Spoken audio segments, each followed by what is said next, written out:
Welcome to this historic moment for Women in AI and Women in AI Canada chapter. I'm so thrilled and so happy and proud that we are at this point that we are expanding to the Vancouver City chapter, and we are so honored that you are all here to join us and celebrate with us. We have an amazing power panel of guest speakers here. Today, I am so happy to welcome them and having a fruitful conversation on how us as a team, we can help build AI ecosystem in BC and overall in Canada. So let's as a team, as the people are joining, maybe we could start with a little bit of background on women in AI. So the agenda will follow as such. So we will start with an introduction, and then we will move over to the official launch of Vancouver City chapter. A few words from Alessandra and also from Brenda, who's representing us from the government of British Columbia. Then we will move on to the highlight of this launch, which is the panel discussion talking about more opportunities and challenges in the AI ecosystem in British Columbia. So let me start sharing a presentation here. Please give me a thumbs up when you are able to see my screen.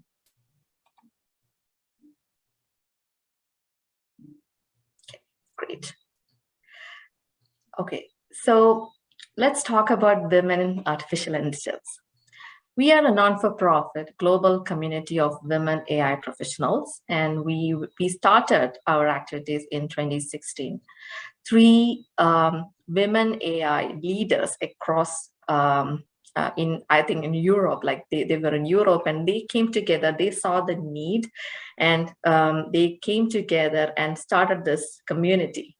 Now it has grown over to 8,000, 9,000 members globally, and it's such a large and diverse ecosystem where women AI professionals or enthusiasts can come and know that they have a space to connect and network. So the main goal of this organization is to increase the female participation of women in AI. So just to see some stats, we have over 8,600 members. Our social outreach is more than 30,000 combined. We have newsletters. There are several events that is happening across the globe in each chapters. Just in Canada, last year, we had over 17 events. We had close to 50 speakers on all those events. And we have reached more than like 2,000 attendees through all these events. So as we are growing, now we have chapters. Women in AI has chapters in 140 countries and over 40 ambassadors leading all those initiatives globally. Now, these are some of the few countries, chapters where we have our presence, and the latest one that is adding today is Vancouver, our very own Vancouver. And I'm so happy to have Prachi joining us as the city lead for Vancouver. She's coming to us with a great experience working in several companies, leading several projects, and she is so passionate. And I'm so happy she has joined us, and we are looking forward to having many collaborations with the AI ecosystem in BC, and so that we can also add value as women in AI. So just to give some key highlights on where we are focusing on our key programs. So when we thought about how we can add value as a community, is one would be educating, then mentoring, connecting with other AI peers, other hiring managers, and also entrepreneurship and celebrate. And majorly our target groups are divided into young teens, which is sometimes they are overlooked. We do not think about teens as a driver to improving the women AI ecosystem. Then we also look at early stage or graduates and researchers. Then we also have the senior practitioners who has tons of experience. So we cater our programs to make sure that we address all these focus areas, also look into the target groups and create programs that enables or that helps each of those target groups attain their requirements, their needs. So some of the programs that we have is like White Talk, majorly panel discussions on, general topics. Then we also have White Time, like more networking, like connecting. Canada also initialized a program called as White Connect. We directly connect to the hiring managers. So it's like a small scale career fair, but more intimate, where you can go and talk directly to the hiring managers. We have White Open Door, which are like university students coming in and visiting a specific corporate and then getting more experience and understanding. We have Y2 Go, specifically targeted to early stage career professionals. Y Camp for kids. Y Masterclass, more technical courses or series of courses for early stage or senior practitioners. So there are more and more events that we have, but just to give an understanding that there are several programs that we can bring in based on the requirements and need of that ecosystem. Canadian chapter launched in 2020, and with the panel as a panel in the Global Wise Summit, where there were 4,000 attendees, and we had a panel of women AI leaders across Canada representing the Canadian chapter. This is the current Y Canada team. So we have presence in 7 cities right now. That is, the 7th one is Vancouver. And we have several verticals that is being created for mentorship, for education, for research, for startup accelerator, for sponsorships, for partnerships. And as our needs are growing, our team is growing. So at each cities we have smaller teams there who is also helping us doing the groundwork. There are several opportunities right now.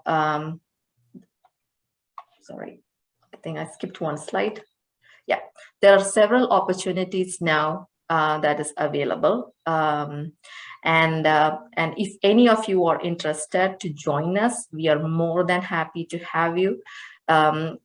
Please support this cause. This will be a life-changing experience for you being part of MNAI. I can say that from my experience that when I joined in 2020. So I'll share more links on the chat for you to take a look. But there is one more thing before I jump into Vancouver launch. So we are going to have the first ever Women in Artificial Intelligence Award, North America.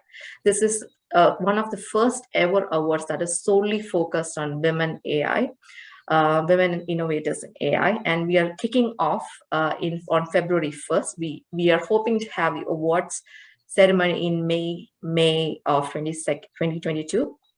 So the applications also open on February 1st. So stay tuned for more updates. Just watch our LinkedIn page and more press release coming soon. This is one of the greatest initiative we have in collaboration with the USA and Mexico chapters, and it's going to be big. So let's get into the order of today's agenda. I'm so happy to welcome our guest today. First and foremost, the Global President of Women in AI, Alessandra Sala. She is also the Director of AI and Data Science at Shutterstock. Then we have Honorable Brenda Bailey, Parliament Secretary for Technology and Innovation, representing us from the representing the government of British Columbia. We have Dean G. Prelazzi. He's the VP of AI and quantum-inspired solution innovation and consulting from Fujitsu. He has a great passion for AI and so much to talk to us about how to build AI ecosystem in BC. We have Inga, who is the data and AI offering lead for Canada at Kyndryl's app. Thank you for joining Inga today. Steve, and he's a big part of the AI network in Canada, in BC. And in short form, it is called as AInBC. They have several programs like Adina Pathways that is already doing a lot to improve the women AI ecosystem in BC. So welcome, Stephen, as well. Thank you for joining us. Now, let me hand over the platform to Alessandra to speak a few words and officially launch the Vancouver chapter for Women in AI. Thank you, Frinci. Thank you very much for having me here today. It's an honor to be with Vancouver, and I'm absolutely thrilled to launch this new chapter in collaboration with Frinci and Prachi. I won't share any slide today because Frinci has sapiently addressed all the key numbers, takeaway, strategy that we have in Women in AI.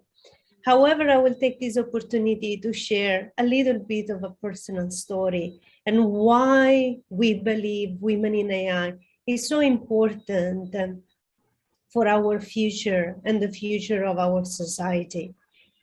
For many years, first of all, I'm the director of AI at Shutterstock, and I come from more than 10 years in research, first in academia and then in industry, in a research lab called Bell Labs. Along those years, I have always had very diverse team, but I've always received the question to hire more women in my team. And for many years, I've tried to. And the reality is the question that I received from my leader was the wrong question. We cannot create candidate in any field from thin air. We don't do black magic. The real question should have been, what are we doing as leader to invest into the younger generation? Therefore, in 2-3 years, we will have the right candidate pool. And so I started to work with the government here in Ireland. We launched the first national AI master. And then after 3 years where we still didn't have the right diversity and the right gender balance, we launched yet another program, a certificate level that was designed with diversity in mind. And there we indeed have achieved a much higher rate, not only of women, but diversity. In the first cohort, we even had a man in his 62 blind that was able to complete the certificate level. So the investment and the attention that we are posing today in creating the right pipeline for the future, it will help us to mitigate the risk that we have seen in AI when it's done not with diversity in mind. Discrimination, bias, all those issues that we'll never want to continue to have in our field. So what we are doing is to help women to be part of this technology, to be part of our technological development of the future, and to bring a diverse view to the table of this technology and in general even broader impact on the future that we are designing. So I'm thrilled to be here, and we have an amazing panel discussion planned for you guys. Please connect to us. Our website has a lot of information. Our LinkedIn channels and media channels are very active. So connect to us, be part of this discussion, because only through real diversity and connecting to each other, we can change the current status quo. Thank you, Frenchie, for having me here. Good luck to Prachi for this new adventure. I'm sure Vancouver will be another successful channel. Thank you. Thank you so much, Alessandra.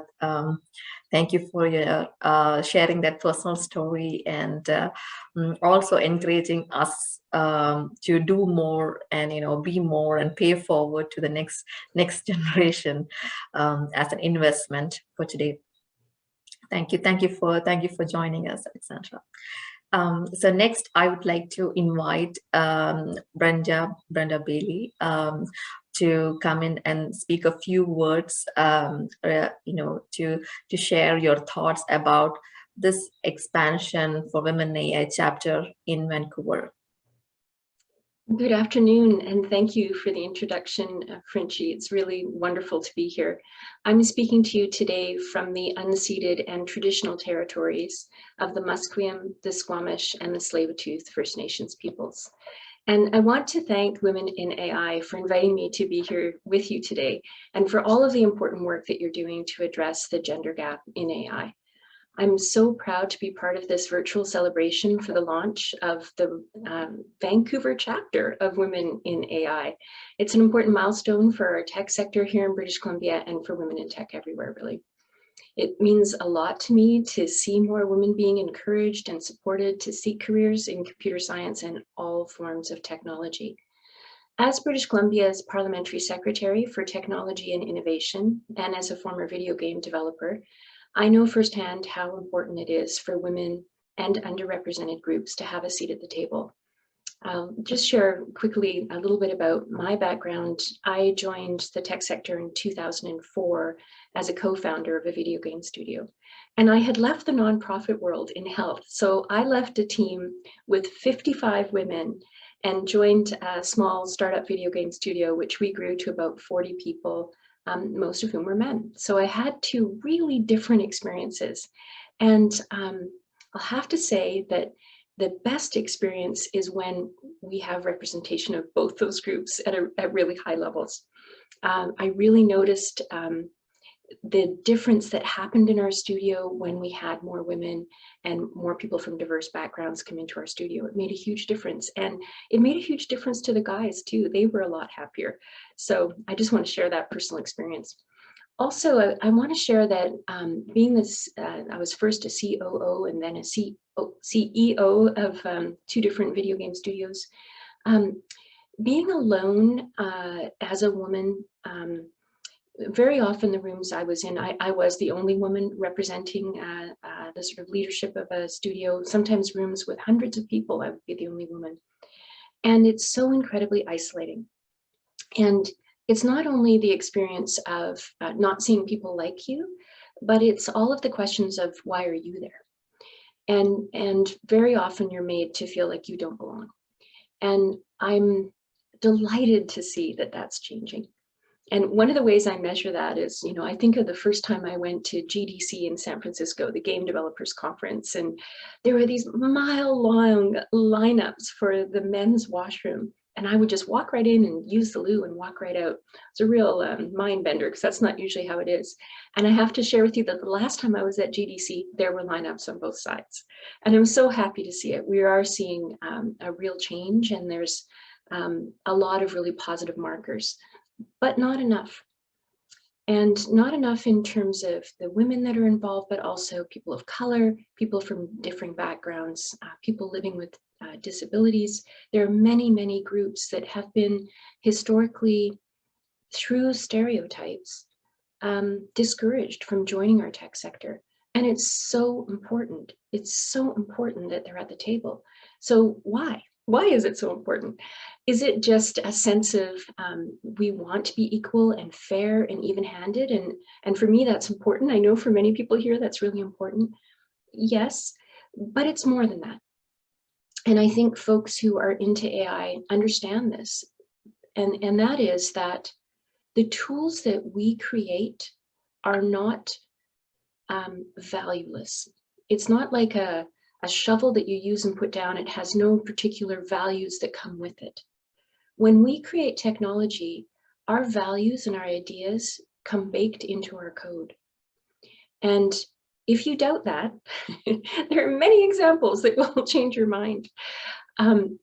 In fact, I would encourage you to take a look at an organization that I absolutely adore, that's really doing a lot of work on the question of AI and underrepresentation, and particularly around race, but also around gender. When you think about examples, I mean, one that comes to mind very clearly for me is the example of facial recognition technology. So we know that when facial recognition technology was first rolled out, it had a fairly high success rate if you happen to look like me, or if you happen to look like Steve. But if you didn't, if you happened to be a woman with black skin, the likelihood that you would be misrepresented, that your identity would be incorrect, was around between 25 and 30%. And that might not sound upsetting if you're tagging videos or photos on Facebook. But let's remember that these technologies are being used in law enforcement, for example. So the fact that that gap exists only for one particular segment of our society is very significant. There are really major implications because AI is being applied in so many different environments. When you think about its use in the financial sector, again, there are biases that have come in that we've been able to analyze that show that people are less likely to be approved for loans through AI. So there are things that sneak in that we have to be very cognizant of. And I think that having people who come from varying backgrounds create the AI not only addresses some of those biases, but will help us alert ourselves to these biases before they're rolled out, before they get out the door, before they're shipped. So I wanted to share a little bit about my story and about those ideas, because I'm so excited about the launch of this organization and that we are part of massive change that's happening. But we still have a long way to go before the tech industry truly represents the diversity of our own province.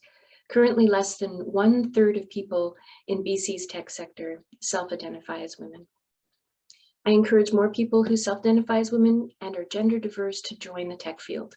We want to create more opportunities for women, for Indigenous people, for Black, for people of color, for other underrepresented communities in British Columbia to get into AI and other tech fields.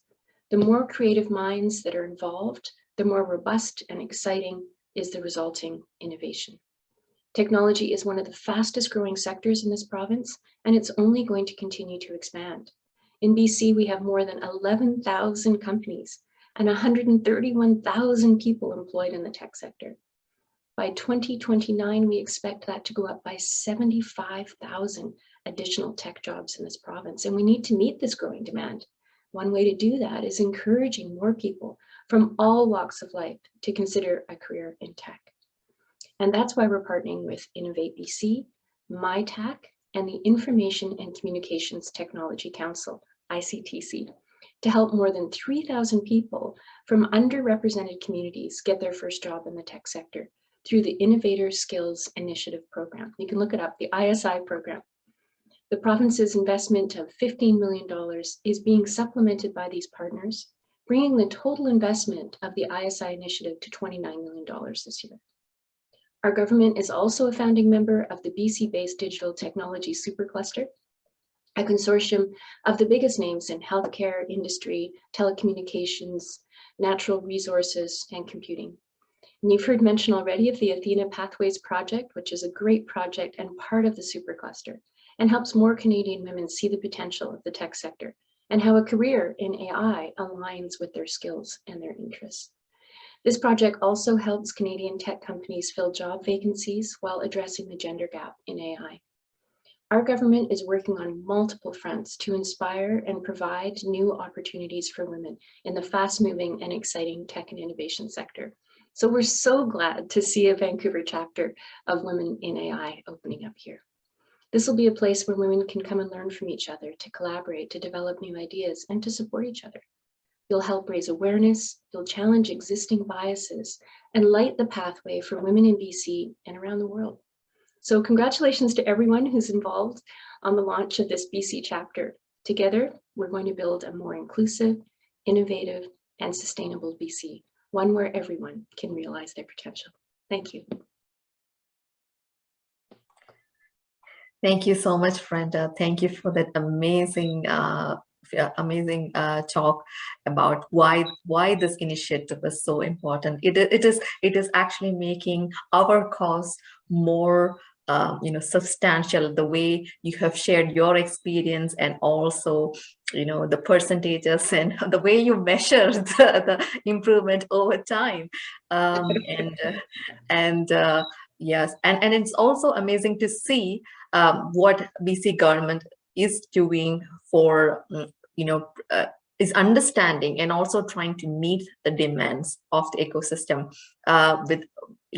with so many initiatives like this through Innovate BC and Athena Pathways and such. We'll be very happy to collaborate in some sort of events and some sort of programs in the future and add value as well. Thank you so much, Brenda. Thank you for those nice words.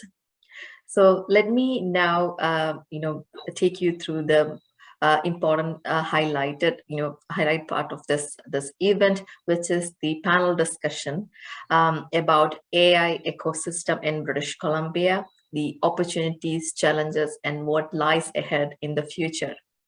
So for this panel, we have 4 great speakers. We've already introduced Brenda.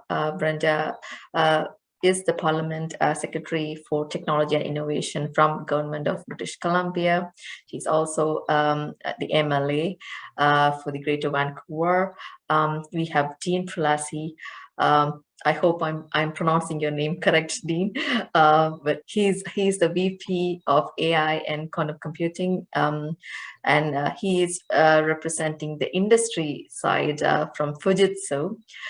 We have Inga, who is leading the data and AI offering for Kyndryl. It's a startup. She has previously worked in Microsoft, so she has a very diverse experience and will be sharing her journey with us today as well. We have Stephen, who will be talking more on the AI network that is currently existing in BC. He's Executive Director for AInBC, short form of AI Network in British Columbia. Let me hand over the stage to Prachi, the Vancouver City Lead Account Manager at Content Plume, and also the moderator for this panel. Prachi, the stage is all yours. Thank you very much, Francie, and thank you, Alessandra, for giving me the opportunity to lead the Vancouver chapter. This is very exciting and one hell of a ride I'm looking forward to in 2022. I'm really happy to have this amazing panel here today. I would begin with a little brief about my own bio. So my name is Prachi Randhawa. I am an account manager at Content Plume. It's a company which works with a lot of CMS's content management systems. And I moved to Canada in 2019. 2019 is when I made Canada my home and WAI my family. So it's been a beautiful journey in the last 2 years of being in this wonderfully, truly North country. I call myself the non-technical player. So my role is essentially to find problems, business problems, and work out tech solutions. I have been in the tech industry for the last 15 years, worked with some of the largest enterprises. And as I was doing that, working across North America, Europe, Asia Pacific, and Australia, it provided me a great perspective on how the same business problem needs such different solutions when you mix in geographical, political, economical, and social factors into the ecospace. And hence, we could not think of a better topic to launch Women in AI Vancouver chapter. So we present to you this panel discussion on AI ecospace in British Columbia, opportunities and challenges. Now, before we begin this, I would again want to make an effort to tell you a little more about our speakers and how they will be contributing to the session today. We've all been introduced to Brenda. Brenda comes with a diverse mix of experience. She's with the government now. She is the Parliament Secretary for Technology and Innovation, also a member of the Treasury Board. She co-founded Canada's first woman-owned and operated video game studio. We heard about that from her in her brief earlier. She's recently served as an executive director of DigiBC, and also she's worked to strengthen the province's growing creative tech industry and continued her commitment to bringing more diversity and inclusion in the tech sector. Brenda, thank you so much for sharing a lot more information on this with us today. It's great to have you here on the panel. The next speaker, sorry. The next speaker I would like to introduce you to is Dean Prelazzi, and I'm really happy to have Dean on the panel today because Dean is the Vice President, Head of Fujitsu's AI and Quantum-Inspired Solution Innovation Consulting and Business Development team at the Decision Science Customer Innovation Center in Vancouver. Now, before I talk a little more about Dean and the experience he brings in, I do want to tell you that Fujitsu opened its first innovation center outside of Japan for the first time and chose Vancouver. So what Brenda was talking about, and that's what Fujitsu is doing here. That's what Dean is doing here. He's really using this ecospace to grow more people to come in and join AI and quantum ecospace. So thank you so much for that, Dean. Dean has also worked with the BC Innovation Council in the past, and he's very versatile with 20 years of international experience in sales, marketing, product development, business development. He loves working with transformative technologies and solutions designed to solve big problems. So Dean is our problem solver. You bring him a business problem and he'll find a solution for you. With that, I would then move on to introduce the next speaker on our panel, which is Steve Lowry. Steve is someone who's anyone in BC who loves AI knows Steve.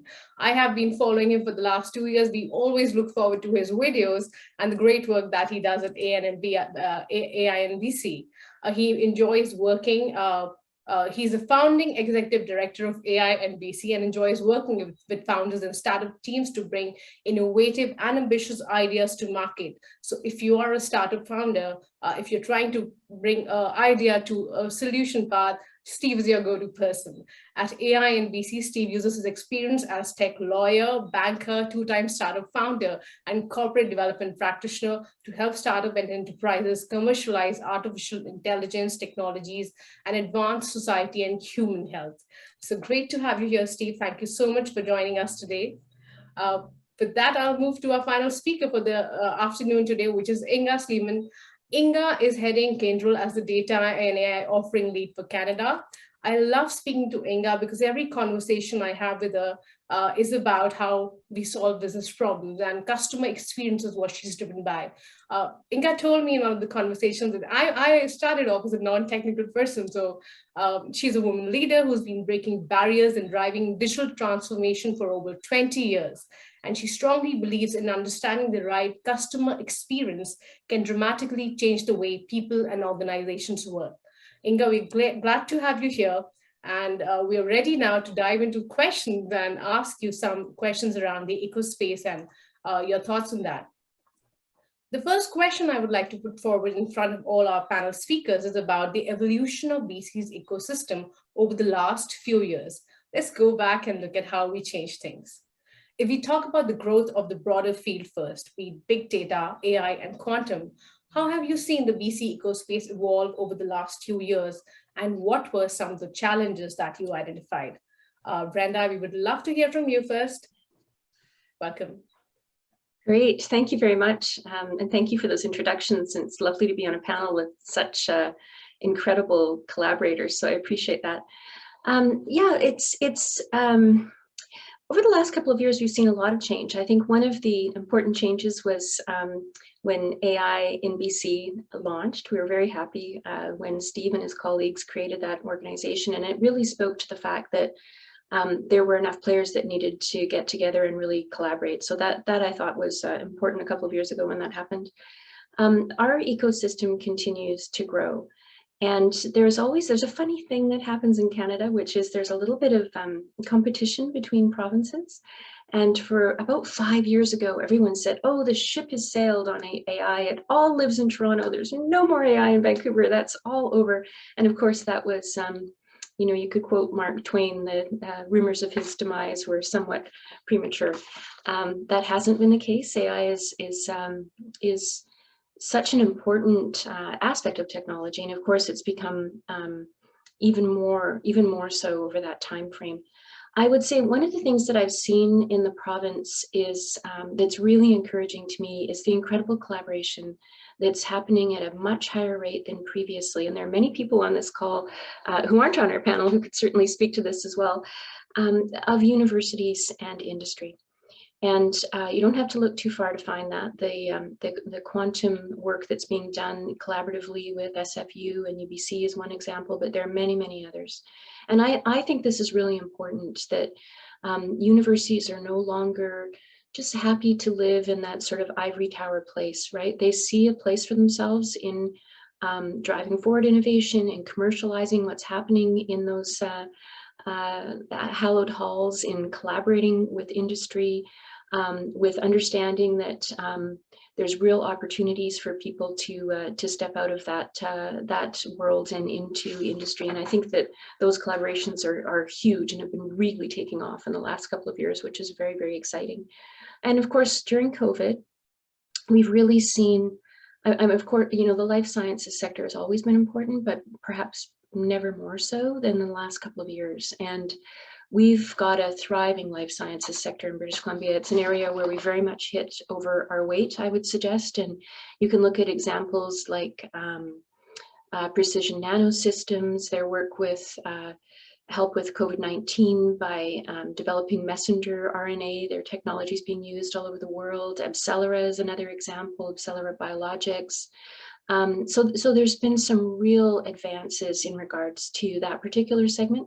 And I could go on, but you have many panelists, so I'll stop there. Thank you.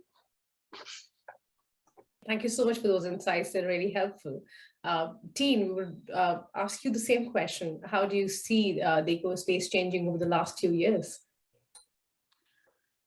Thanks, Prachi, and yeah, thank you very much for having me. It's really a pleasure to be here.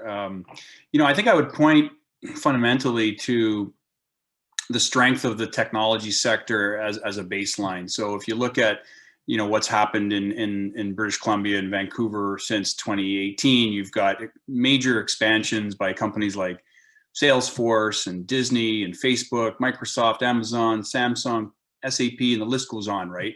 And those are just sort of the major multinationals that I think everybody recognizes their names. There's other you know, hot startups that are creating lab capabilities here in British Columbia and a presence for other reasons as well, like Asana and Postmates and Tile.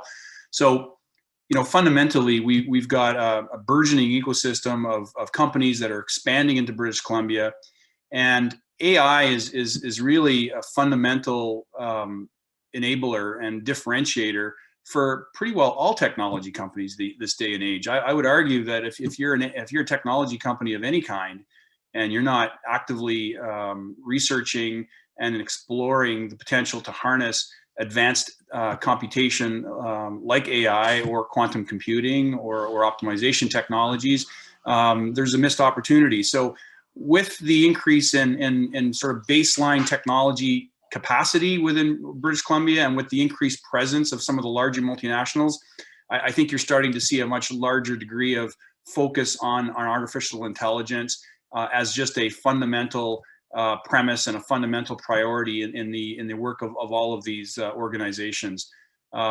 Secondly, I would say the entrepreneurial ecosystem continues to evolve and strengthen in British Columbia. I think the last I read about the scale of investment that we had raised through startups that were in British Columbia was, you know, at one point this year, twice or three times what it was across the rest of Canada. So we're punching above our weight. We have been for a long time. Much of that is a relationship to the ecosystem that we've developed over the years to support entrepreneurs. There's much more to talk about in the context of this discussion as we move through this discussion. but it's those, from my point of view, those are two key factors in what I've observed in the ecosystem over the last several years. Great. Thank you, Dean. Thanks for those insights. And as you spoke about startups and the entrepreneurial space, I think that I would love to call upon Steve. You work with founders so closely, Steve. How have you seen the ecosystem in BC evolve, and what are some of the challenges that you've identified? Yes, thanks, Prachi, and for inviting me as well. It's great. Yeah, pleased to hear Dean talk about the kind of ecosystem for entrepreneurs and how I think things are changing in a few good ways. In particular, when it comes to AI, it's having cases of companies that are showing what can be done. I guess rewind a few years back, there weren't necessarily big companies that really relied heavily on AI, breaking through barriers and showing other junior companies what can be done. But it's almost like if you think in the sport or the Olympics, when someone breaks the 4-minute mile or does some crazy trick or something, whether it be snowboarding or skiing, once an athlete pushes the boundaries, others can actually see what's capable, and then you get a lot of other athletes leveling up to that level, right? To surpassing that 4-minute mile mark as you see after a record is broken. So I think in business, we get the same effect, and looking at, in particular, some of the unicorns now that BC has kind of minted in the last year. It's amazing that we're like 12 or 13 unicorns or something created in BC. And particularly in the AI space, you look at Trulio has really done it, relies heavily on AI. We've got Alessandra, as mentioned earlier, again, hitting your unicorn status, and particularly just with their impact of what they're doing with COVID and all of that is just, I think, just really platforms what a big company can accomplish in a short amount of time using AI. Boast AI, is growing as well. So you've just got samples of companies that can show you how it's done. In addition to that, I would say, just even among some of the more established or bigger companies, a change has been greater, I think, competence around how to deploy AI projects. Early on, I think there's a sense that, you could build an AI project much like you would any software development project. You kind of scope it out and you go do it, and you got a timeline and it's just going to work. AI is more of a science, and there's a lot of experimentation in the mix. And so I think companies are coming to grips with, it takes upfront investment to do a good job, and you don't know exactly where it's going to go, if it will be successful, until the model's proven out and tested in the field. So we're, I think, seeing it tends to be the bigger companies, kind of global oriented companies, that are getting it first. So Tech Resources is a great example, a miner that does a ton of AI. Lululemon is just closed a great project or an agreement with the digital supercluster support to do a really interesting AI project that will be involved and rolled out through their systems and whatnot as well. So you see some of these bigger companies that I think then once they deploy projects effectively, the more junior companies in their fields can learn from that, and the knowledge gets percolated throughout the ecosystem. Thank you, Steve. We truly are, really privileged to have companies in Vancouver who are showing what can be done and break barriers. And speaking of breaking barriers, I would love to ask Inga the same question. Inga, you've observed this industry for 20 years now. What are your thoughts on this question? I think the big thing I've noticed in BC, and I moved here 6 or 7 years ago now from Toronto, the center of the universe, according to Toronto. But, there was a lot of programs in Toronto, like the Mars Discovery District, et cetera. It's close to University of Waterloo, and some of the work, and a lot of the big companies like Microsoft and others had invested in those spaces. So seeing them come to Vancouver and invest, I think, especially given that it's so close to Seattle, I think there's, goodness there. But certainly, Steve mentioned Tech Resources and Lululemon and that, I think, their willingness to experiment and make the investment and show the way, but also they're fostering some of these small startups. So it's two-part, right? Brenda mentioned the collaboration between academia and industry, and it's actually in support of some of these smaller AI projects that are very industry specific, that may solve a niche problem. But you're able to actually triangulate those three those three organizations together, and what you come out with is something that is much stronger. Academia is informed by how something might be practically applied. The small AI startup actually learns a little bit about how to operate and create a true product that can then be sold and multiplied, and then the organization themselves. So I think that triumvirate has started to gel quite a bit in BC, certainly from my perspective in the last 6 or 7 years. And I think that's, continuing to support that three-legged stool, I think is part of our superpower. If we can find a way to continue those partnerships and drive that forward, there's going to be more than 12 unicorns coming out of BC. Great. We're totally looking forward to that. And 2022 definitely looks promising. So Steve will know more about all the amazing initiatives that are in place with the new founders coming up. So very excited about that. With Prachi, that, yes, Dean. Prachi, I'm just going to jump in again. Sure.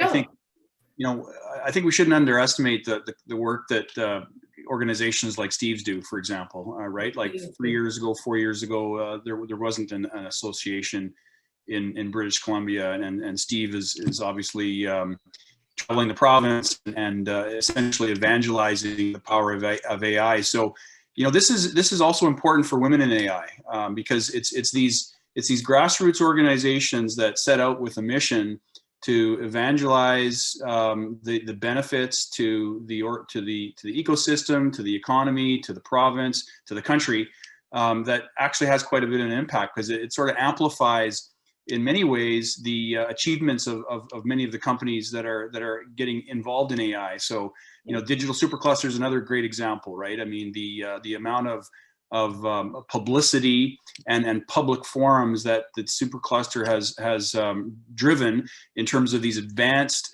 data-driven innovation projects, many of which are driven through a variety of advanced techniques such as AI. You can't underestimate that the extent to which people in the community pay attention to that. And of course, a lot of this effort is coordinated at some level, not deliberately, but it ends up being coordinated from a momentum and mass point of view. And this is really just raising the bar. So, I think that's one of the values of where women in AI can fit in this ecosystem, is to act as an amplification method for much of the work that's being done by other organizations, and obviously pursuing your own mission in parallel, but also carrying that torch, helping to create awareness. And it's not only about pure play AI companies, as Steve mentioned a few companies, some of which are pure play, but others are not pure play. They may be life sciences companies that are doing a wide variety of things, and with one pillar being focused on harnessing AI. So there's a lot of momentum around both of those options. I think those are very valuable inputs there, Dean. And I do agree, because there are a lot of times you have people who want to make a change, who want to start something on their own. They're trying to solve a business problem, but they do not know how to do that. And that's where, Steve's role, AInBC and Women in AI, are organizations who come forward and help you make that leap or take that leap. So thank you so much for doing that, Steve. A big shout out to you right there. Well, that's going to lead me to my next question now for all of you. We talk about the steps which are needed to be taken to promote women in AI and in tech specifically, and in AI leadership. So we see a lesser number of women in tech, even fewer in tech leadership. WAI, or Women in AI, has various educational and entrepreneurial enablement programs to support women in AI to grow and do better. What are some of the changes you identify as instrumental in growing women members in the tech space, specifically in AI? How can we bridge that gap? And the second part of the question is, from your perspective, and Dean kind of answered this briefly, but I would love to channel this again to you, is from your perspective, how do you see a community like Women in AI come forward and add value and accelerate that change? So let's begin this round with Steve. Yeah, absolutely. So I give it sort of a two-part answer, and definitely get into the area I think we're more familiar and experienced with Athena Pathways in a moment, and that's certainly where an organization like yours can plug in. But I almost think you back it up a little bit to when women are beginning to consider their careers at, say, a high school level or quite an early on stage. I think it's the picture that comes to someone's mind when they're looking at, something like being a developer in AI or a researcher in the field, and just the kind of the feel of it, the culture of it a bit. To be honest, I think AI comes across as quite cold. There's a lot of blues, if you notice. I'm in this imagery all the time, and these like skeletal robots, and it's not necessarily not sort of true to, I think, the reality of AI. Is basically just a lot of people working together, humans working together on solving problems, much like in marketing or in another organization or anywhere else. And so I think kind of humanizing and finding the that team aspect to it and trying to showcase that makes it more approachable. And so I think the approachability is really difficult. And certainly if someone's looking at this and there's lots of people in the space that don't kind of maybe look exactly like them, you need to sort of show the inclusiveness and draw pictures and bring out whether it's imagery or other kind of even marketing tactics to showcase the appeal for a broad range of people. So that's just like a starting spot after being thinking about this for several months, or I guess over a year and a half with Athena Pathways. But where we are active with Athena, and certainly other groups such as yours, I think, are kind of structured programs in the workplace, and so that it gets to I guess in one sense still tied to what I was saying of finding groups of people who are representative of what you're looking for. So we bring together women, and so an example is in the latest iteration of Athena Pathways, we have been providing wage subsidies and tuition scholarships to women. And then once the women do their course or start their job, we actually connected them through like a Slack group. So there is a sense of community between those who participated in the program. And we also sort of showcase through mentoring opportunities. We'll interview the mentors and sort of put that on the website and whatnot. So it's sort of like, I guess, broadcasting and showing the appeal of people working together. And so I think we do a good job of that is within the workforce, but even earlier up the chain and in schools and whatnot, there's just tons of potential for it as well. So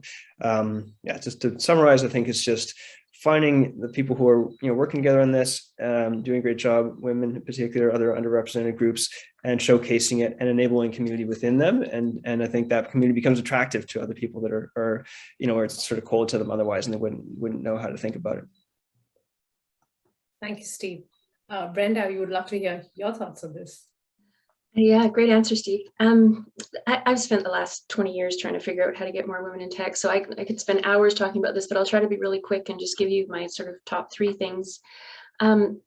Gosh, the stereotypes that we're fighting are just so powerful, And I think that the more that we can counter those stereotypes by really highlighting, and I love that you mentioned marketing, Steve, because it's so powerful. And it's kind of how we got here to begin with, is tech was so heavily marketed towards men.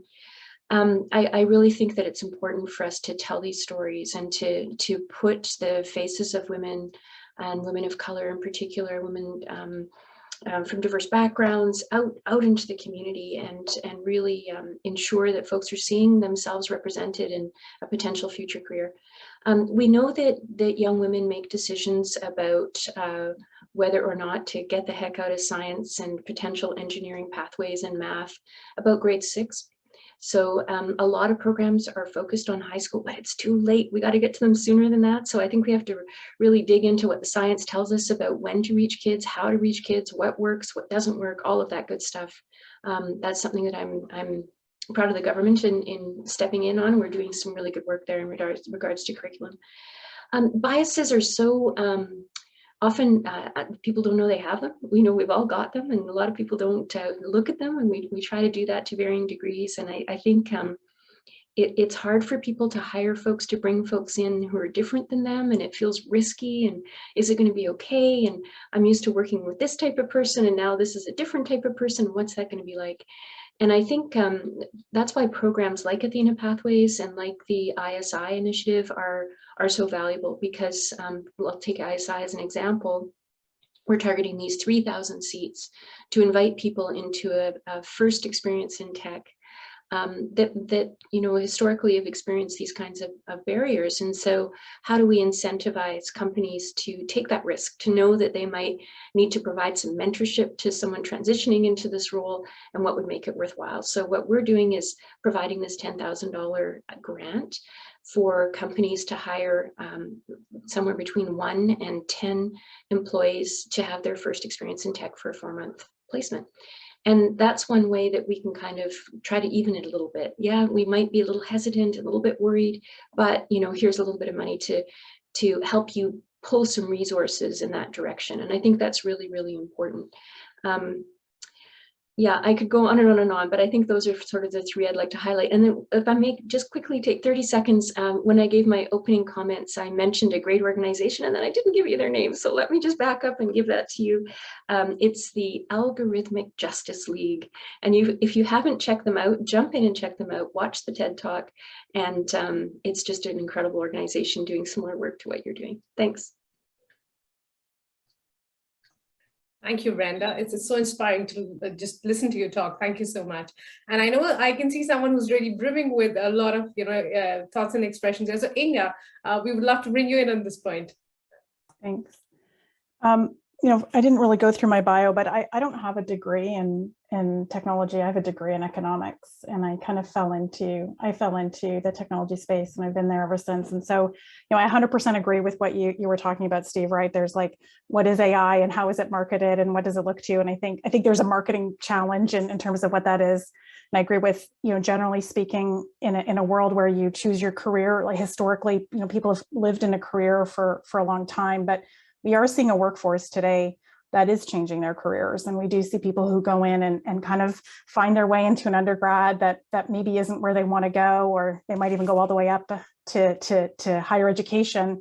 There's a lady here in Vancouver who has a PhD in physics and is an amazing data scientist and building great solutions for a local manufacturing organization. But I think what when I think about my own journey at that, and, I'd like to think we need to target young 100%, but I think we also need to think about what actually does it mean to be in technology, and what does it mean to be in AI, and the skill set that we need. And I think if we can be focused beyond the kind of the coding aspect and the packaging aspect, there really is a need. There's a need if you want to do natural language assessment for a linguist. Right. There's a need for anthropologists. There's a need to be able to overcome these biases. Absolutely. You need to have diverse people, but you also need to have people who are educated and understand those components. And so I think there's lots of opportunity for an organization that maybe has a person in their team, who's expressed an interest, they're in finance or they're in marketing or they're in HR, and they think, hey, I'd really like to try my hand in it. How do we encourage those individuals who are maybe mid-career to make a change? That doesn't mean they have to learn to code, because there is a bit of a stereotype about being in technology means you have to code.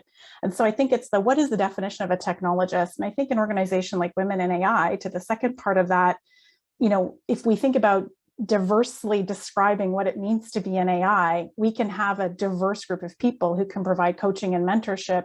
We can include, and our ally population base grows, and we can start to find more candidates to recruit and train and move into the roles they need to be.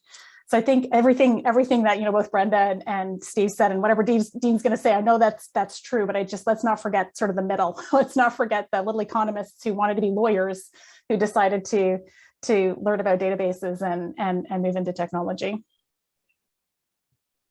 Great. Thank you, Inga. Thanks for that information.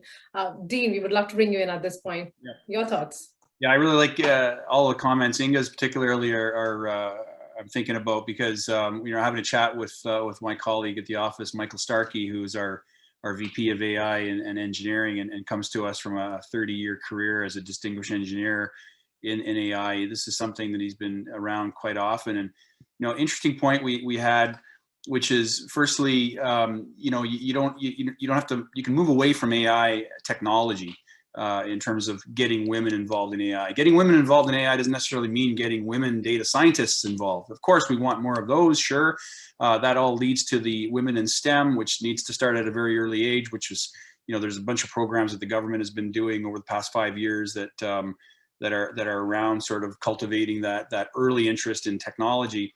But it's also around the business problems that we're setting out to solve with AI.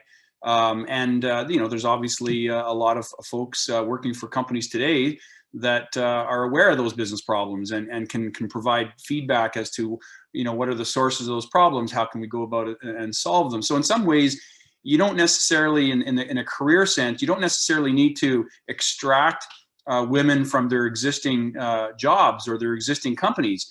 Instead of bringing women to AI careers, you can bring AI to exactly where they are today, from a business problem point of view. And you know, how well is your company, for example, leveraging AI or exploring AI, and how can you get involved as a leader, whether you're leading from the front or leading from behind? How can you get involved in demonstrating the power of AI and in really thinking about the function that you exist in? Regardless of what level you're operating at, there's a function that you exist in your organization that I guarantee you at some point globally is being disrupted by AI. So becoming really well versed in what that looks like and being a champion inside your organization and bringing that forward and helping to facilitate the organization's strategy around leveraging AI to solve problems that may be in your division or other divisions that you're, you know, operating adjacent to, I think is also part of the conversation. And it just broadens the way we might think about the art of the possible in the context of stimulating greater activity from women in AI, not only in the technology aspect, but also in the business problems, business solutions aspect as well.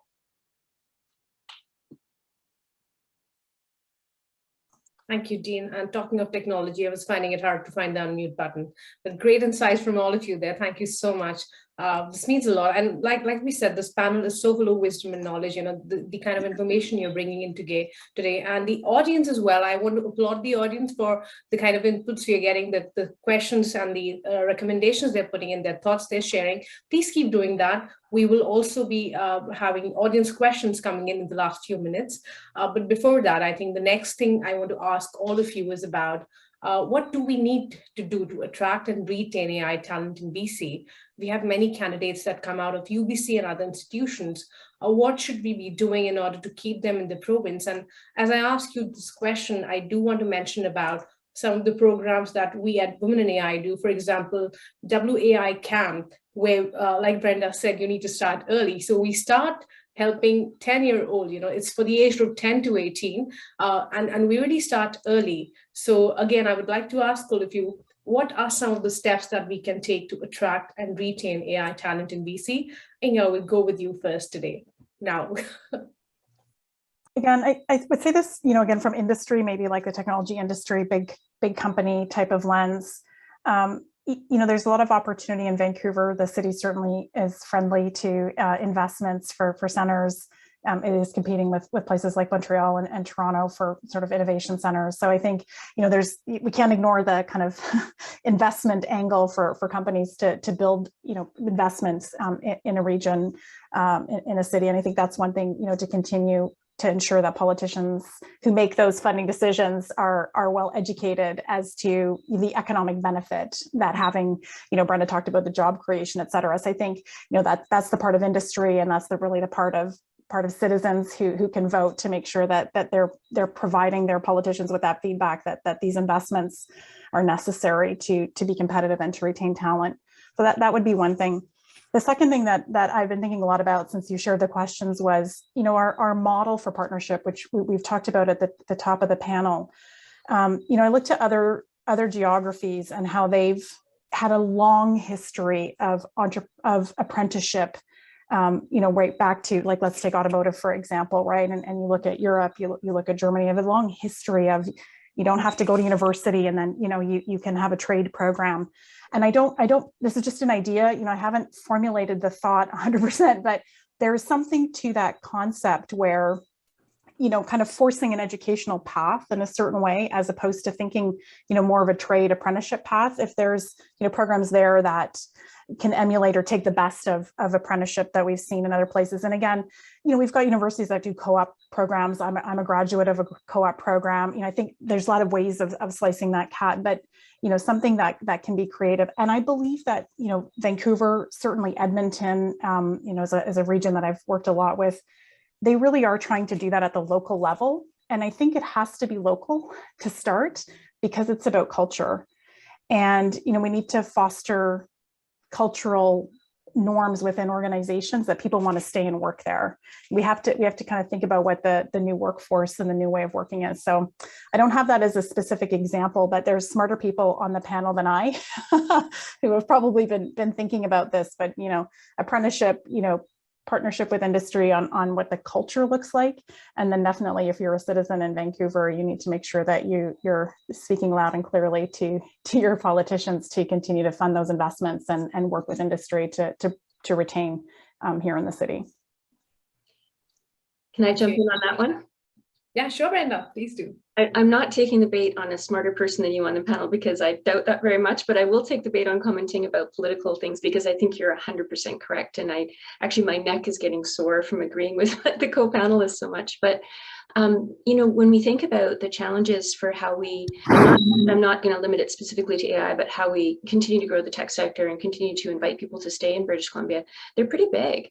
Because we've, you know, it's broad. When you think about things like housing, you know, we've got a very significant housing crisis, and the investments that our government is making in housing, I think of investments in our tech sector in many ways, because people aren't going to want to live here if they can't find a place to live. Childcare, we're making absolutely the largest investments historically in childcare ever, you know, in partnership with the federal government. This is really important because if people can't find things like housing and childcare, they're not going to stay in Vancouver. And I just want to also jump in on the question about education. And Inga, I really like what you said specifically in regards to, yeah, it's important to get kids early, but let's not forget about people who are transitioning from other places over, because that's happening so much now, you know, and it's such an opportunity to invite people from other sectors to do some type of reskilling and move on over. I want to call out a friend who's here, not on the panel, but should be on the panel, Bethany Edmonds, who's a PhD in AI and is now working closely and very involved with Northeastern University. And I know that, for example, they have a 1-year computer science program. Now, that's not the only way to come in, but that's a great example of how somebody can transition from a different career into, you know, going into the tech sector. And the focus now really on micro-credentialing and on just-in-time learning and on work-integrated learning. These are all things our government is supporting, because the model of a 4-year degree is not the only way to enter the sector. And we also know that people from more diverse backgrounds don't always see that model as the model that's accessible for them. So there's a lot of work being done right now in our entire education system about how we educate and how we invite people into these spaces. So it's a huge question. There's a lot of different ways to tackle it. And I appreciate the shout out that there's political answers here too, because it's absolutely true. Thank you, Brenda. Oh, Dean, what are your thoughts on this? Yeah, great comments. You know, I think of it not too dissimilar from the fundamental needs of getting graduates, whether women or otherwise, into the tech sector, right? So I think women are going to operate from a similar premise in terms of are there jobs available to me? There are other elements that you know, certainly Brenda had uncovered in terms of childcare. I think that's a really big issue, and we can unpack that some more. But it's really around job availability. You know, I think you got to continue to invest in the infrastructure that's available to support entrepreneurs. You got to continue to invest in attracting large companies to Vancouver. My son has just arrived from home, so I'm getting a lot of hellos as he walks in the door. It's really about that fundamental infrastructure, right? So particularly around the startup community, looking for opportunities where they can add value, looking for opportunities in larger companies. And I know there's been a lot of effort to attract large multinationals into the ecosystem here in Vancouver, and that really pays dividends in terms of creating diversity of opportunities for technology workers. Which is really important, because if you know the traditional career path this day and age isn't in one company for your entire career. You move around, you grow, you follow different career paths, and you want to know that you've got opportunities beyond maybe where you start, and you can follow your interests accordingly. So not too dissimilar from what we're doing generally in tech, but I think it also applies here as well in this conversation. Thank you, Dean. And I did want to save this question for Steve, to answer at the last, because I know he'll have a lot to go in here and mention of. So Steve, what do you think we need to do to attract and retain AI talent in BC? And I know you're working on this, day in and day out. So what are your thoughts? Yeah, absolutely. I'm also expecting my son to come home any moment, so he can say hello to Dean's son, perhaps. But anyway, yeah, much of our work, that we're doing is thinking about how do we increase the talent pool here, and it comes from different places, of course. Out of the universities, we're producing great talent, which is good. How do you keep the talent? Also, good key question. But then, how do you attract from other places? And so I think, the kind of story that comes up often is, a startup will say they're looking to hire a senior person, and what we miss a lot in terms of AI talent is sort of that mid-career manager who's got experience with managing people, but also really knows the science. And so those people exist in the world, but trying to attract them here, they may say, yeah, it's a great job at a startup, but hey, what if it doesn't pan out or work out? Are there other companies I can easily kind of jump to? Is there a lot of opportunity? And I think, well, there is. Maybe we don't tell the world about it as much as we should. And so my answer would, one of them would be profile, ensuring that BC has a high profile outside of BC. And to do that, it's telling stories. And some work we've recently done on this is with a group called the Frontier Collective. It's a kind of a gathering of folks who are in the frontier type technology, whether that's AR, VR, quantum, crypto, AI. Folks who see the potential in BC and for these new technologies, sort of coming together and working to generate stories. Well, finding stories that exist, there's many of them, but then platforming them, working with journalists and PR agents to get the story out there. Because we just there's so much happening here, and we need to do a better job of kind of beating our chests and just telling the world about it. So it's gonna be, I think, a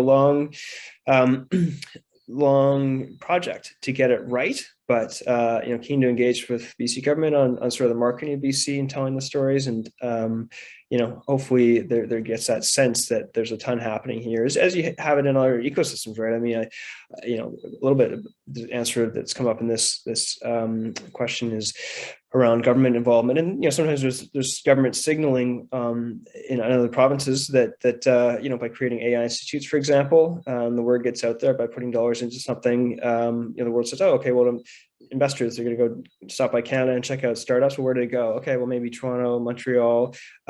These areas have AI institutes. So that's another kind of aspect of what we've been working hard on is trying to create something along those lines. But the signaling helps, the investment dollars certainly help, but then just crafting that in amongst stories that make it attractive to show there's a ton of great things in BC and in our province for tech or otherwise. And so we just got to make sure those are at the forefront when we're telling our stories. I think if I could just jump in on the commentary about the government involvement, up until very recently, the government of BC, would fund startups, I'm thinking like Mojio and some others, but couldn't actually consume those services, right? And so some of the changes that the government themselves have made in the last couple of years to modernize their view of their own information technology. So I think the ability for government to move the needle, Steve, to what you were talking about, like there's the creation of institutes, et cetera, but also for government to think about, how can they streamline their own processes? How can they bring AI into their own service to citizens, right? Because, the big thing about AI is also trust and confidence, right? And I think that there are industries where there is high trust and confidence.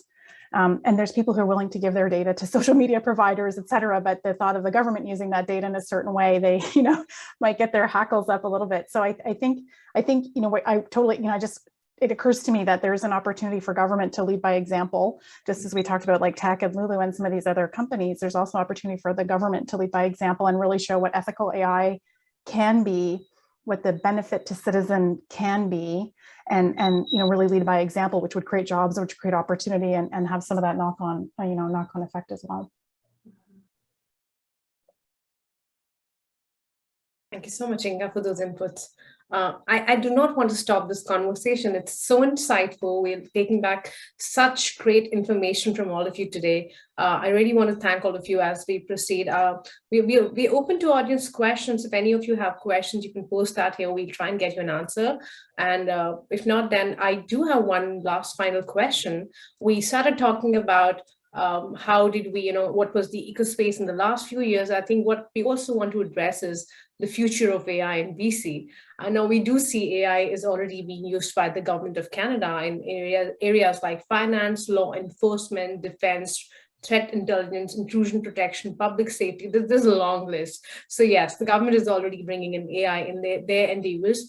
What I would love to know from you is about how can we invest in this? How do you see AI becoming a game changer in the next 10 years? And we would also love to know from Brenda about the funding opportunities, Brenda and Steve, again, all of you actually, about the funding opportunities that exist from the provincial government to support and realize these goals. So I will try and bring in Brenda first on this one. Yeah, thank you very much. Yeah, I really appreciate these comments, and it's all ringing true to me. I think one of the things we haven't mentioned yet is the challenge that we often have in British Columbia, where we do very well in startup indexing, very, very well. We have, by most measurements, the strongest and most robust startup community in Canada. We often outperform Toronto by some measures, and that's really exciting. The challenge, though, and Steve alluded to this when he was referring to senior and high-level leadership, is growing from a smaller company to a larger one. And that's been something that's kind of plagued our ecosystem for an awfully long time. And we also have an ecosystem that is often service-oriented rather than owning IP internally. And those challenges are big. And one of the things this government has done in regards to that is establish a new Crown organization called AInBC. And AInBC is a $500 million fund that we're referring to as patient capital. So it's not a VC fund. It's a fund that is designed to create a little bit more time and air for companies to be successful. Now, we haven't fully launched yet. We've retained our CEO. There's a search going on currently for the Chief Investment Officer. It's a very, very important and strategic role. But this is going to get rolling pretty quickly. And it's in large measure to address that question of how do we help our companies grow and maintain their IP and maintain their people here in British Columbia. So I'm very excited to see how that addresses not all of the challenges that we have in our ecosystem, but one of the major challenges in our ecosystem. Super excited about that. And I'm sure many of those companies will be working in the AI space. Thank you so much. Steve, we would love to hear from you. Certainly in terms of opportunities ahead, I would sort of keep it brief in terms of areas if those folks are thinking about where to find work. I would direct them to areas such as cybersecurity is actually growing, leveraging AI quite a bit. Sometimes that it's a lower profile, maybe just by the nature of the work, but we study the data basically on how fast companies are growing, and it turned out that cybersecurity is the fastest growing area in our ecosystem. So definitely keep an eye on that. Health is a big growth area. Certainly, we talked about Sala, and you see other companies leveraging AI, such as Zymeworks, variational AI, Intelligent. These are for everything from medical health records to drug discovery. Minerals, of course, in mining, BC has got a long history in that space. So it's really encouraging to see, as we have in a recent event we did in mining and AI in mining themed event, really encouraging to see, the openness on the part of big miners to make their operations more efficient and to, ultimately cleaner for the environment as a result. So tons of opportunity there, I would say. And finally, another area I just call out is robotics. There's some really interesting robotics companies in BC leveraging AI. Sanctuary is one of them. Definitely keep an eye on them. Also a little lower profile, but I don't think for too much longer. AIS is one. New Peak. There's a A&K Robotics, long list of robotics companies. So just for those looking to get for the next step in their career, finding a space that's growing rapidly is probably a good step I'd recommend. Thanks, Steve. Dean, what are your thoughts? Yeah, thanks. Well, I think there's a couple of ways to come at this. I mean, Steve's referring to a few of the tech companies and the tech domains in the province that are pretty hot in the space of AI, and obviously we need to keep an eye on those. They represent a really good burgeoning opportunity. But also, he also mentioned mining, right? So when you get into where in the province is there likely to be opportunities at scale, I'd like to think we've got some capacity to really look at our own key core competencies within the province of British Columbia from an economics point of view. So I start thinking about mining, as Steve mentioned. I start thinking about forestry, natural resources, all of our traditional industries in terms of where they are today versus where they're going, increasingly are going to be adopting AI from the point of view of planning. For example, within the forestry industry, better forestry management practices, optimized harvesting practices. It's a slower burn in terms of the extent to which some of those industries are adopting technology, and particularly the more advanced technologies. But certainly you're going to see those opportunities, and I would suggest that there's ways from a policy point of view to encourage those industries to adopt some of these advanced technologies sooner rather than later. That's going to really impact competitiveness and differentiation for our core industries. I'd also call out climate change. Look, we've just come through some of the craziest weather in British Columbian history, starting with the heat in the summer, and then more particularly the flooding in the most recently. From a river and flooding point of view, there are numerous approaches to river flooding prediction. Fujitsu's proven this in some of the work that we've done across in Asia, particularly in Japan. So, when you start thinking about provincial policies and provincial strategies and tactics to address some of the key challenges of our time, this is all about problems, right? So when you're thinking about technology, you want to start with problems. You want to look at what are the problems that we need to solve, and come up with technological solutions that will really allow us to move the state of the art and be able to solve those problems more effectively. And I think right in our backyard, we've got problems. We've also got opportunities in the form of our traditional industries. And I think it's worthwhile to consider Indigenous communities in this conversation as well. Also within the context of diversity and women AI and bringing diversity into the AI space. But I'd be curious, what are some of the key priorities around our connection to our Indigenous heritage or Indigenous culture, where there's potential for AI. And one thing that we kind of have underway in terms of a very early discussion is around language and language preservation and increased access from an Indigenous languages point of view. And are there NLP models that potentially could add value in this regard? And I'm kind of just scratching the surface, but again, it speaks to fundamentally foundation of British Columbia. It speaks to some of the problems and challenges and opportunities we want to address within the context of BC's economy and BC's culture. And I think if you go looking, there's going to be a multitude of ways that, from not only from a policy perspective, but just from an entrepreneurial perspective, we could address some of these opportunities. Thank you, Dean. And Inga, we would love to hear from you. I mean, these are all, it just sounds like there's a plethora of opportunities. So, we should all get off the call and get working, I think. Just a couple of thoughts, just to piggyback on some of the things Dean said, but then a separate thought. When I think about, Indigenous peoples, for example, Microsoft did a program with Nunavut around, retaining their language and training a program, for example, right? They also did a project in Manitoba with an Indigenous group about, using Minecraft. And so I think the lesson isn't, yay, Microsoft, because that's great. But I think it's about, thinking about technology maybe in a way that we haven't thought about it before. And, how do you make things accessible, et cetera. So it doesn't have to be, the latest, greatest, state of the art. I need a type of device to look at something. We can start to think about accessibility. So that's one thought that's, when we think about the things that have happened in BC, but there are people in BC today who don't have, reliable internet. So we can have the greatest models, but they don't have reliable internet. So some of these issues that we have, to Dean's point, there's a lot of problems for us to solve in our backyard that I think certainly next generation networking, et cetera, but also should influence how we design and build technology solutions that not everybody has the same access that we might have in the big cities that we live in. So something that's somewhat unique to Canada, but also applicable globally.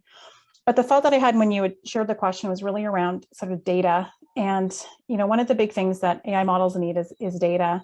And you can't always create the data set. Sometimes you don't always have the data set. Sometimes you have to create it. And so I've been thinking a lot lately about what does it mean to do passive data collection. Are we putting cameras on our trains as they're rolling through the interior, checking for signs of fire? Like, how could we be more predictive? There's models today to predict a fire. We know when Whistler's burning, we have a model that tells us that Whistler's burning. But what could we do ahead of time? And so I think there's a lot of opportunity for us to think about the source. So to Dean's point, we need a business problem to solve, right? But if we actually, go through the supply chain of solving that problem, what are some of the things we could do? And I think BC has an interesting opportunity. And that means that we would engage with the companies who would be doing that passive data collection, for example. So they then have opportunities to build new revenue streams and digitally transform their organizations and then create a sort of a cycle of growth. So, it's that flywheel. I think what we're trying to get to is a flywheel effect so that we can continue to grow and prosper economically, but it's a supply chain, and we have to bring all these companies along. So digital transformation is a bit of a overused buzzword in the industry, but if you actually think about that, wow, I could be a train company that's collecting data and selling it, and it's being used around the world and building models, and then there's a benefit. So how we get the data to power the question, I think, is an area of opportunity as well. That was very long-winded. I'm sorry. It was much more concise in my head as I was thinking about it. We love how passionate you are about this topic. So I just had to bring data at some point, right? Like AI, shmai. If you don't have data, you don't get it. So that's right. Yes, absolutely. Thank you so much, all of you. It was great to have you on the panel today. I think the good part is, for all the audience that's coming today, there's some information we go back with. There's something you'll take back with you. What I will take back is the fact that, what Brenda said and Dean said and Steve said and Inga said, we have to start early. We really have to start early. And I think that is also a question which was put down by GJ from Microsoft about how do we create more role models for inspiring more women in tech, closing the gender gap in STEM and conversely in AI. So I think that's the thought we should all go back with. And on that note, I would like to thank all the panel members and hand this baton over to Prelazzi now. Thank you, Prelazzi. Thank you, Prachi. What a wonderful panel it was. Like this level of details and this level of conversation. I know, kudos to you, and such a diverse thoughts and future forward. That's what all your conversation has encouraged us to think. I think we have a lot of work cut out for us as women in AI to support the already growing, already accelerating AI ecosystem in British Columbia. I would like to take this opportunity to thank all the amazing speakers we had today: Brenda, Dean, Inga, Steve. Thank you so much for sharing your thoughts. Amazing panel, amazing conversations. Please keep in touch, and we'll have more events like these. I'd also like to thank the attendees for today who has taken the time and joined us for this historic moment for Women AI Canada chapter. And thank you, Prachi, for coordinating and having this panel put together and organizing this so well. Thank you so much. Thank you, everyone. I have a great rest of your evening. Please follow our LinkedIn pages and our website. Please join Women in AI. We have lots of team members that we need to put up our local chapter, our Vancouver chapter up and running, and our supporting our Women AI initiatives. So please follow LinkedIn group, and thank you so much. Have a wonderful day.